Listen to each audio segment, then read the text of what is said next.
Joining me now to discuss the nominations, even as we keep an eye on these two locations, is Joy Mudevo, a governance expert, and Edward Kisiangani, a resident political analyst on the show Opinion Court. And good evening to both of you.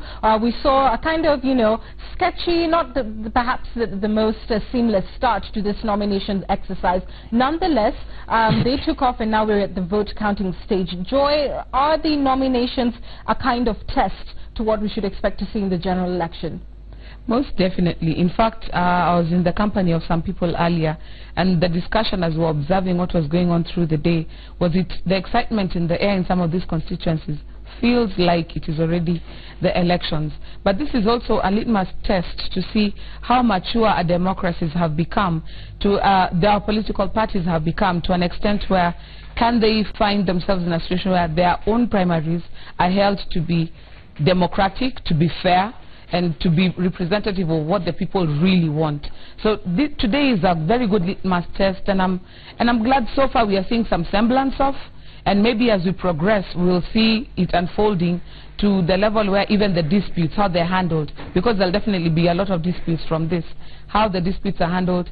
It will be a good litmus test to see whether we are walking the talk as far as being fair and democratic and open as political parties is concerned. Prof, we've seen some concerns from certain candidates in this race, in particular in the Busia race. Nonetheless, will the end result of these primaries, the way they are carried out, be in itself a kind of determination on whether the following outcome now of the general election can be upheld? For instance, if somebody was to question the primary process, would it also give ground to question the outcome of the general election? I think when you look at what is happening in both Bungoma and Busia, you realize that that political parties are not prepared and were not prepared for these primaries. A couple of things which you consider. For example, there is the problem of membership. At one point in Bungoma, I remember, and even in Busia, it has been alleged that initially the voters thought they would vote with an ID alone, but then they were told you have to also use a membership number, and it looks like political parties have a very weak membership base.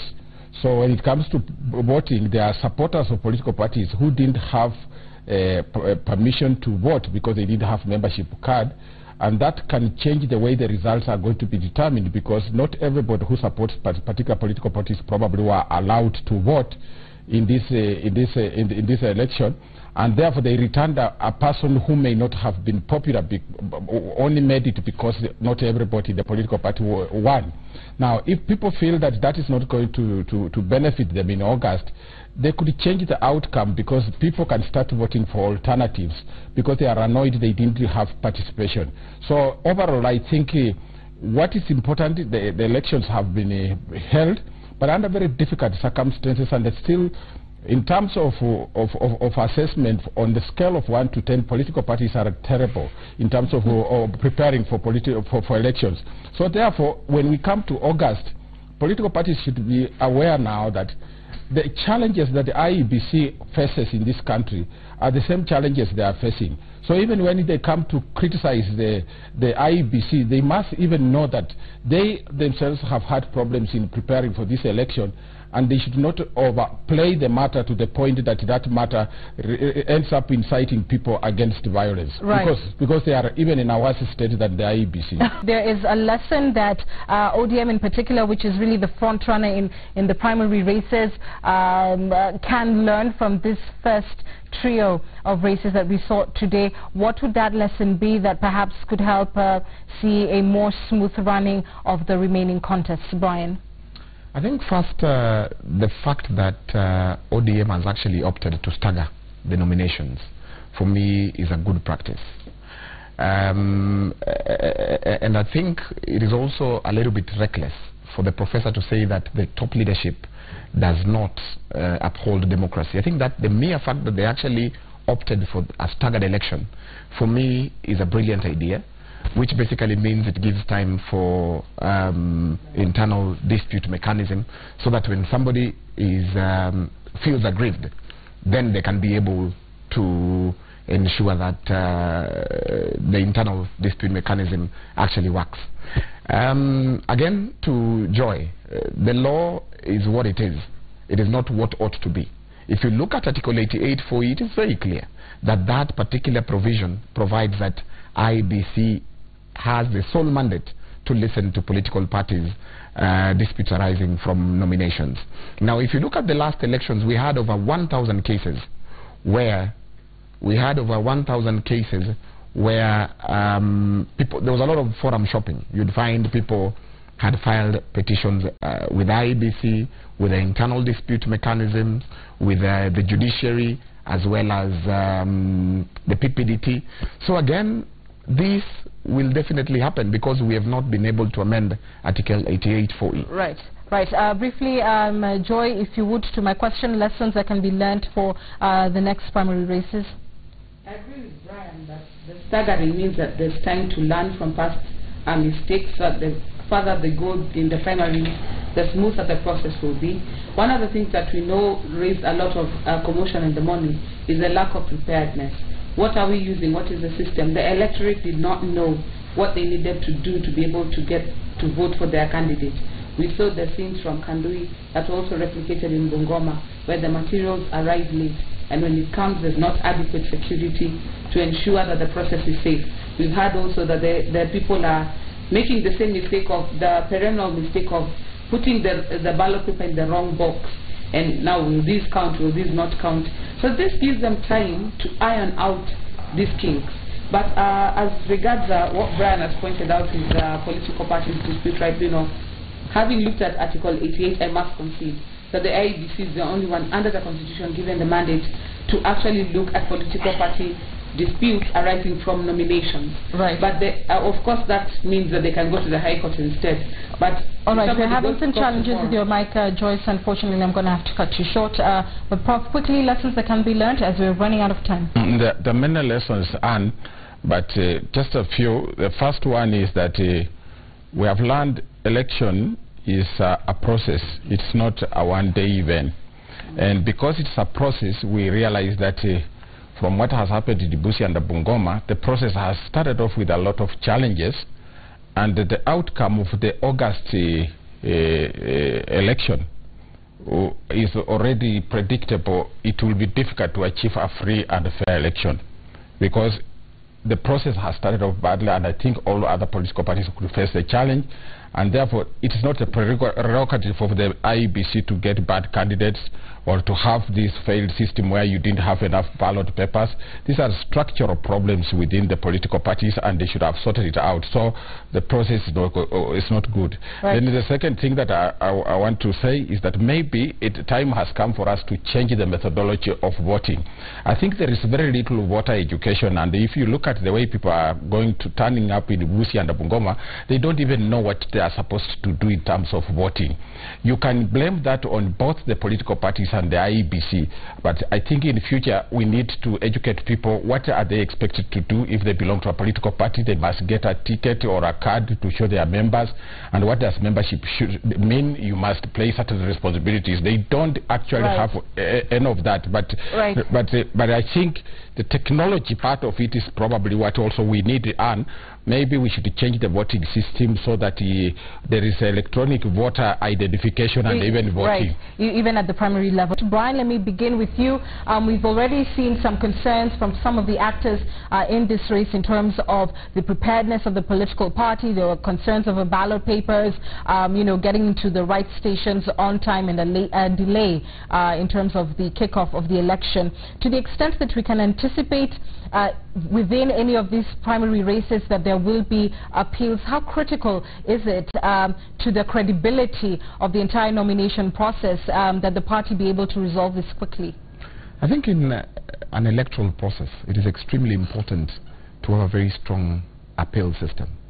If you look at the appeal system within political parties, of course, each political party have their own internal mechanism to deal with appeals. However, I have read the Constitution, and if you look at Article 88.4E, it is very clear that disputes arising from political parties' nominations need to be directed to IEBC. Now, there is a new body that has been created through an act of parliament, which is the Political Parties Dispute Tribunal. Right. In my own opinion, I think actually we are amending the constitution through the back door. As we speak, anybody, if they are aggrieved within the nominations process, then if they were to go to IEBC and file their matter, you cannot turn them back.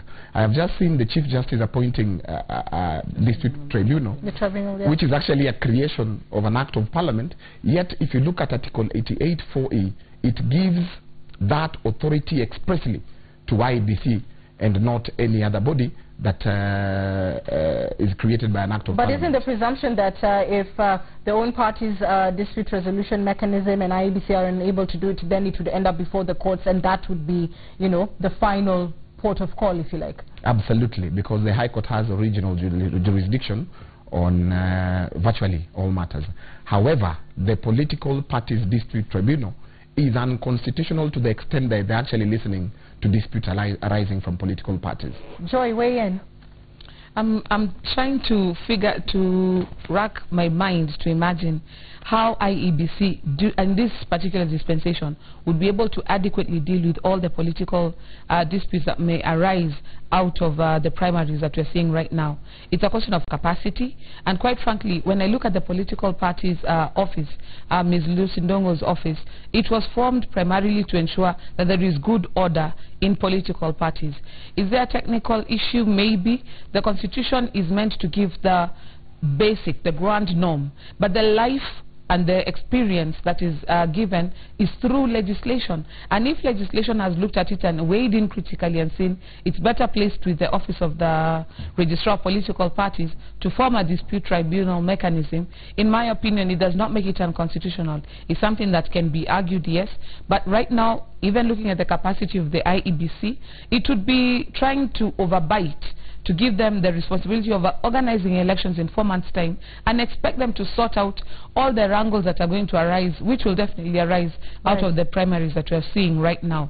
So there might be legalese technicality, but I do not think that the dispute tribunal is unconstitutional in that nature. But also advancing what Brian has said, the High Court does have original jurisdiction to deal with all these disputes. So if somebody feels that the political party dispute tribunal is not sufficiently handling their matter, nothing stops them from going to court and trying to get it resolved, hopefully in good time, but our system goes a bit slowly. But there is enough recourse for anybody who feels aggrieved from the primaries process. Right, and what of course you're seeing the pictures on your screen, or you saw very shortly, those were live pictures from Busia, where vote counting is underway, and at least in the gubernatorial race, Paulo Thoma has taken an early lead with some 6,207 votes. We'll keep you appraised of the same. Prof, from what you have seen so far, of course it's early days, this is just ODM's first trio, if you like, of the nominations race, but what do you think it says of the state of the party in terms of the way in which these primaries have been conducted and democracy within ODM? I think to be fair, the top leadership of ODM does not believe in democracy. What it does is that they believe... Oh, and that's being fair. Yes, that's it. Okay. I mean, you know, there are certain people who are being given preferential treatment. I just want to give you an example of the latest thing that we hear that Elizabeth Ongoro has been barred from participating in an election for the Ruaraka seat. Right. And you know that Elizabeth Ongoro was involved in some skirmishes.